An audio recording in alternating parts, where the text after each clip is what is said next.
বাবু, ভারতের সংবিধান, ভারতের নিয়ম, কলকাতা মেয়রের চেয়ারের নিয়ম তুমি লঙ্ঘন করছো। ইমিডিয়েট তোমার মতো মেয়র আমাদের দরকার নেই, কলকাতাবাসীর দরকার নেই তোমার মতো একটা সাম্প্রদায়িক মনোভাবাপন্ন মেয়রের।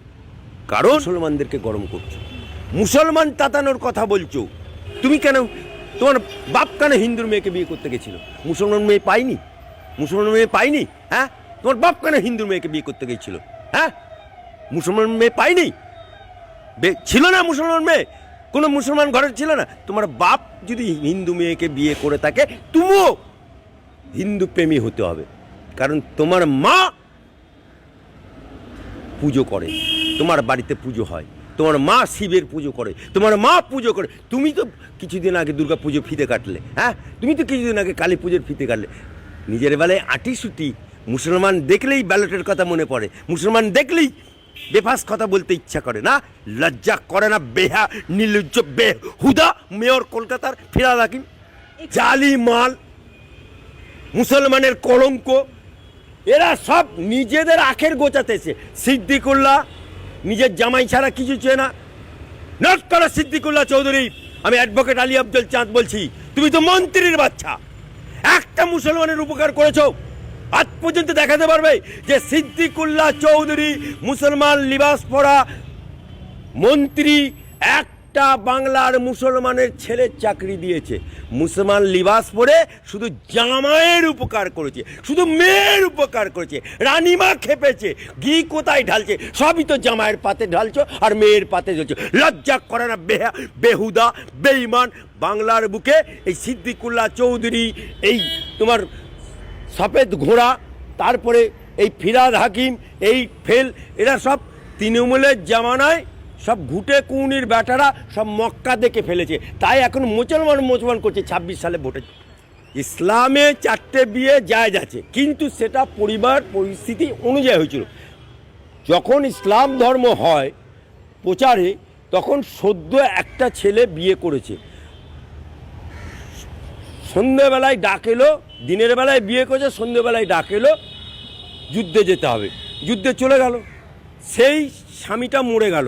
এবার সদ্য বিবাহিত মেয়েটাকে তো সমাজ ছিঁড়ে খাবে, তার সেফটির জন্য আর তাকে একটা বিয়ে দেওয়ার ব্যবস্থা করলো। অর্থাৎ এটা সমাজের সেফটির জন্য, পরিস্থিতি অনুযায়ী পরিস্থিতি। আর এখন তো যা হচ্ছে, পরিস্থিতি তো পাল্টে গেছে, এখন তো ফুর্তি করার জন্য বিয়ে করছে।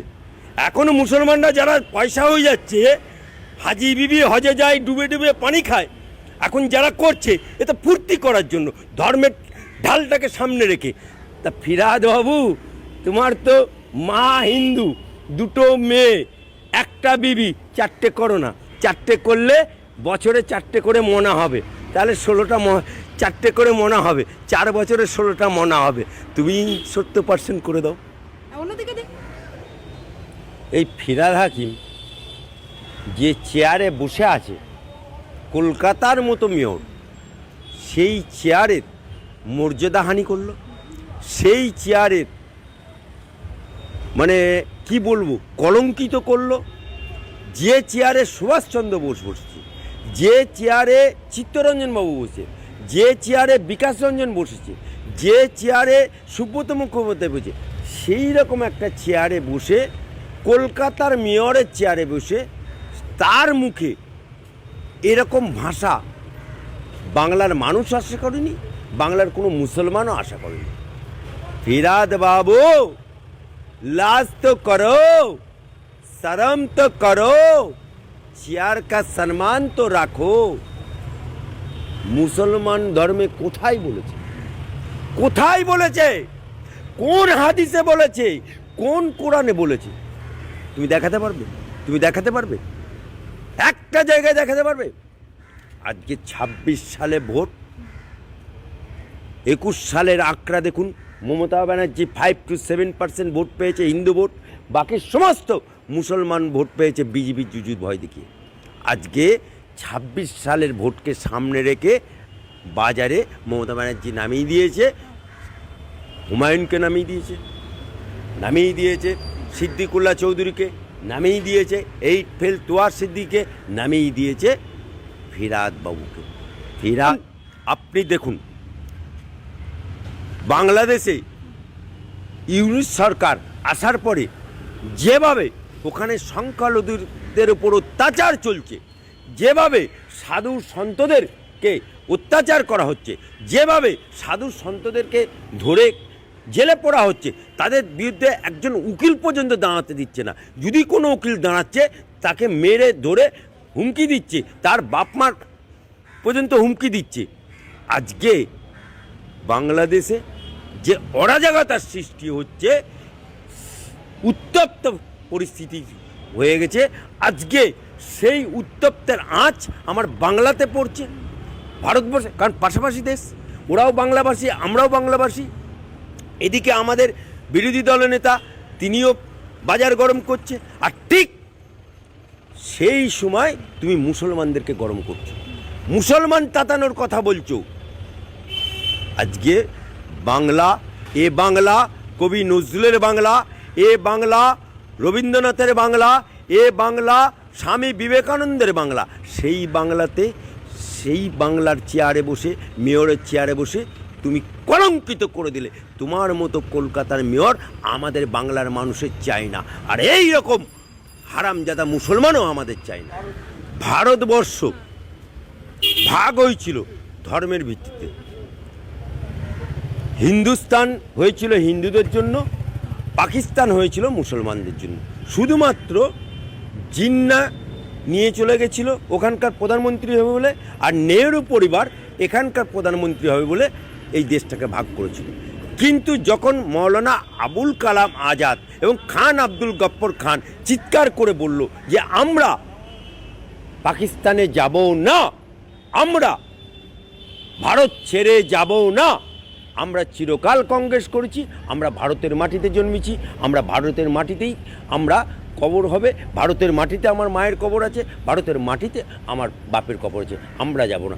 তখন এই নেহেরু পরিবার ঘোষণা করলো যে যে সমস্ত মুসলমান চলে গেছে তারা, যারা রয়ে গেল তাদের জীবন জীবিকা সমস্ত ধর্ম রক্ষার দায়িত্ব ভারত।